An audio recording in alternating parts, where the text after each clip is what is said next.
السلام علیکم ورحمۃ اللہ وبرکاتہ۔ بسم اللہ الرحمن الرحیم۔ اللہم صلی علی محمد عبدک ورسولک وصلی علی المؤمنین والمؤمنات والمسلمین والمسلمات۔ ناپسندیدہ اعمال۔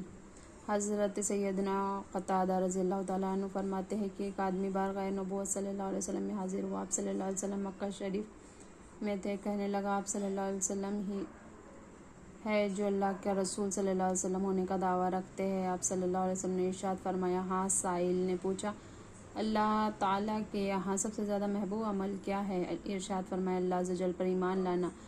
پوچھا، پھر کون سا؟ ارشاد ہوا، صلہ رحمی کرنا، یعنی رشتہ داروں کے ساتھ حسن سلوک کرنا۔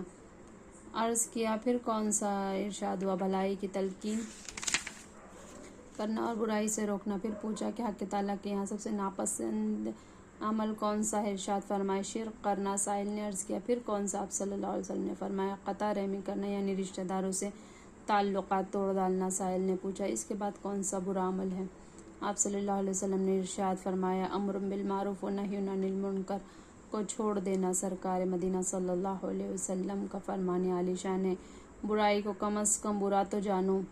تم میں سے جو شخص بری بات دیکھے اسے اپنے ہاتھ سے بدل دے، اور اگر اس کی استطاعت نہ ہو تو زبان سے بدل دے، اور اس کی بھی استطاعت نہ ہو تو دل سے، یعنی اسے دل سے برا جانے، یہ کمزور ایمان والا ہے۔ کون کس طرح نیکی کا حکم کرے؟ پیارے اسلامی بھائی اور بہنوں، محدثین کرام علیہ رضوان اس حدیث مبارکہ کی شرح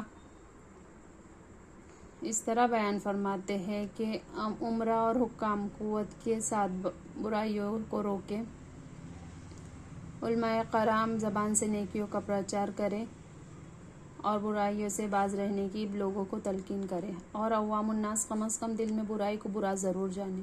اس کے معنی ہرگز یہ بھی نہیں ہے کہ زبان سے امر بالمعروف کرنا یعنی صرف اور صرف علماء ہی کا منصب ہے، دوسرا کوئی اب کسی کو صلاۃ و سنت کی ترغیب دے ہی نہیں سکتا، بلکہ یہ بات ذہن نشین رکھیے کہ جب کوئی گناہ کر رہا ہو اور ہمیں یہ ظن غالب ہو کہ اگر منع کریں گے تو گناہ کرنے والا گناہ سے باز آ جائیں گا، تو یہ ہم پر بھی واجب و ضروری ہے کہ ہم اس کو سمجھائیں۔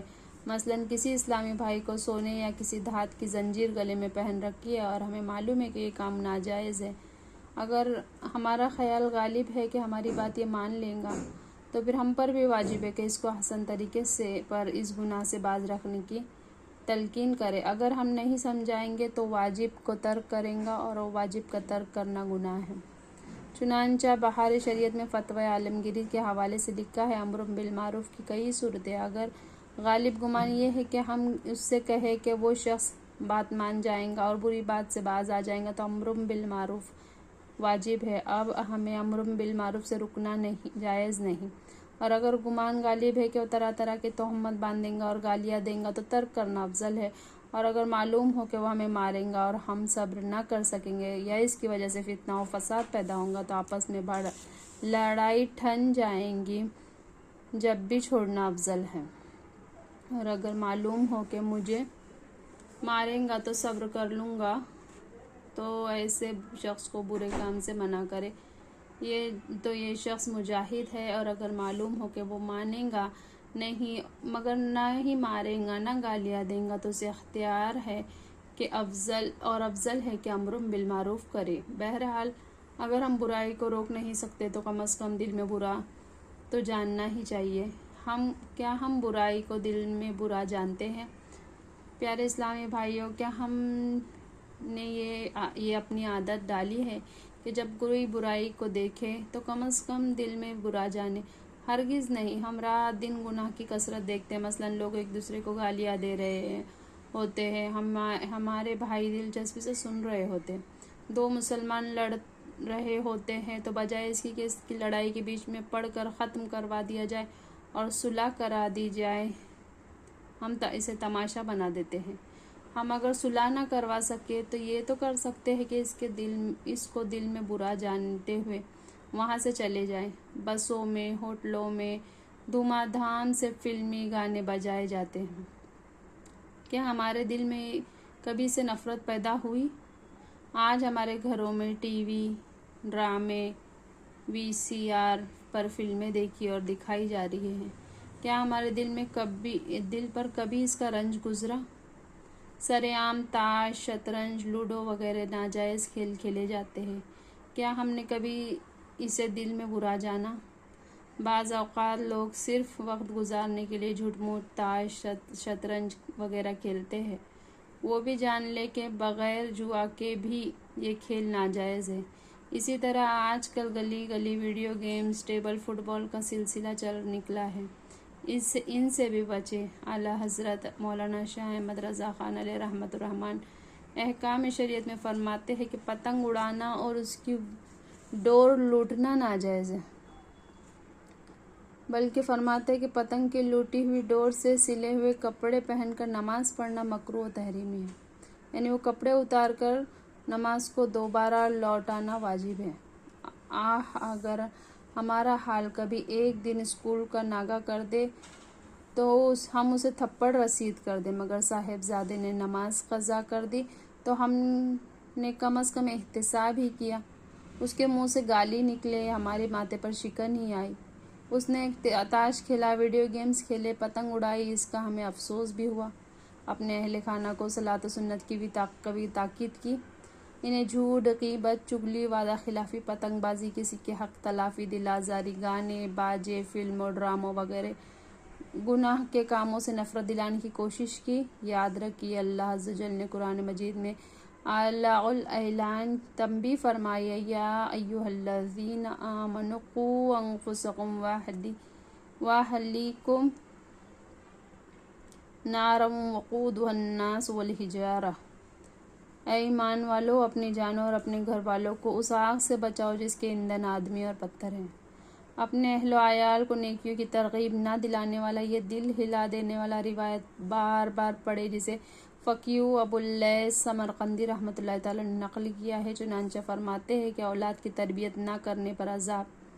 منقول ہے قیامت کے روز مرد اللہ تعالیٰ کی جناب میں کھڑا کیا جائے گا، اس کی بیوی اور اولاد اللہ عز و جل کے جناب میں شکایت کرتے ہوئے عرض کریں گے، اے ہمارے رب، اس مرد کو ہمارے حق کے بارے میں مواخذہ پوچھ گچھ کر، کیونکہ اس نے ہمارے اور ہمارے دین کی باتیں نہ سکھائی اور ہمیں حرام روزی کھلاتا تھا اور ہم بے علم تھے، لہٰذا اس بد نصیب کو حرام روزی کمانے کے سبب پیٹا جائے گا، یہاں تک کہ اس کا گوشت جھڑ جائے گا، اس کے بعد انہیں میزان پر لے جایا جائے گا اور فرشتے پہاڑ کے برابر مرد کی نیکیاں لائیں گے تو عیال، اولاد وغیرہ اس کا ایک شخص بڑھیں گا اور کہے گا میرا وزن کم ہے اور وہ اس کی نیکیوں میں سے لے لیں گا، پھر دوسرا عیال کا شخص آئے گا، وہ بھی اس کی نیکیوں میں اپنی کمی پوری کر لیں گا، غرض کہ وہ سب اہل و عیال اس کی نیکیاں لے جائیں گے، پھر وہ اپنے گھر والوں کی طرف رخ کر کے کہیں گا،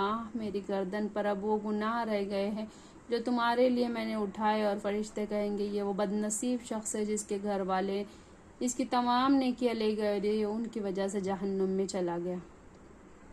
اپنے بیٹے کو برائی پر سزا نہ دینے کے لیے جرم میں بنی اسرائیل کے ایک عالم کا دردناک انجام اس واقعے سے اپنی اولاد کو برائی سے نہ روکنے والے کے لیے عبرت ہی عبرت ہے، چنانچہ ایک عالم باپ کا عبرتناک انجام۔ حضرت سیدنا مالک بن دینار رحمۃ اللہ تعالی فرماتے ہیں، منقول ہے کہ بنی اسرائیل میں ایک عالم صاحب لوگوں کو گھر پر جمع کر کے بیان سنایا کرتے تھے۔ اس عالم صاحب کا ایک نوجوان لڑکا تھا، ایک دن اس نے اس خوبصورت لڑکے کی طرف اشارہ کیا اور اس عالم صاحب نے دیکھ لیا اور کہا، اے بیٹے صبر کر۔ یہ کہتے ہی عالم صاحب اپنے تخت سے فوراً منہ کے بل گر پڑے، یہاں تک کہ ان کے بعض جوڑ بھی ٹوٹ گئے۔ اللہ عز و جل نے اس وقت بھی نبی صلی اللہ علیہ وسلم کو وحی فرمائی، فلاں عالم کو خبر کر دو کہ میں اس کی نسل سے کبھی صدیق پیدا نہیں کروں گا۔ کیا میرے لیے صرف اتنا ہی ناراض ہونا تھا کہ وہ بیٹے کو کہہ دے، اے بیٹے صبر کر؟ مطلب یہ کہ اپنے بیٹے پر سختی کیوں نہیں کی اور اس کی اس بری حرکت سے اچھی طرح باز کیوں نہ رکھا؟ 3 منزلہ سفینہ۔ حضرت سیدنا نعمان ابن بشیر رضی اللہ تعالیٰ عنہ فرماتے ہیں کہ میں نے اپنے میٹھے آقا مدینہ کے تاجدار صلی اللہ علیہ وسلم کو فرماتے سنا ہے کہ اللہ عز و جل کے حقوق میں نرمی یا سستی کرنے والے اور ان کے حقوق کو ضائع کرنے والے، ان کی حفاظت کرنے والے اور ان تینوں قسم کے لوگوں کی طرح جو بحری جہاز پر سوار تھے، انہوں نے اس کی منزلیں باہم تقسیم کر لی، ایک کو بالائی یعنی اوپر والی، دوسرے کو درمیانی اور تیسرے کو پہلی منزل۔ سفر جاری تھا کہ نچلی منزل والا ایک شخص کلاڑا لے آیا۔ ساتھی کہنے لگا کیا کرتا ہے؟ کہنے لگا اپنی منزل میں سوراخ کرنا چاہتا ہوں، اس سے پانی بھی قریب ہو جائیں گا اور دیگر حاجات کے لیے بھی آسانی رہیں گی۔ یہ سن کر بعض نادان لوگ تو یوں کہیں گے کہ اسے دفع کرو، اپنی حصے کی منزل میں جو چاہے کرے۔ دوسرے سمجھدار لوگ بولے ہرگز ایسا نہ کرنے دو، ورنہ یہ ہمیں ڈبوئے گا اور خود بھی غرق ہوں گا۔ پس اگر وہ لوگ اس شخص کا ہاتھ پکڑتے ہیں تو وہ خود بھی بچتا ہے اور یہ لوگ بھی بچتے ہیں، اگر اس سے چھوڑتے ہیں تو وہ بھی ہلاک ہوں گا اور انہیں بھی ہلاک کریں گا۔ سبحان اللہ و بحمدہ، سبحانک اللہم و بحمدک، اشہد ان لا الہ الا انت، نستغفرک و نتوب الیک۔ سبحان ربک رب العزۃ عما یصفون وسلام علی المرسلین والحمد للہ رب العالمین، برحمتک یا ارحم الراحمین۔ جزاک اللہ خیرا کثیرا، آمین۔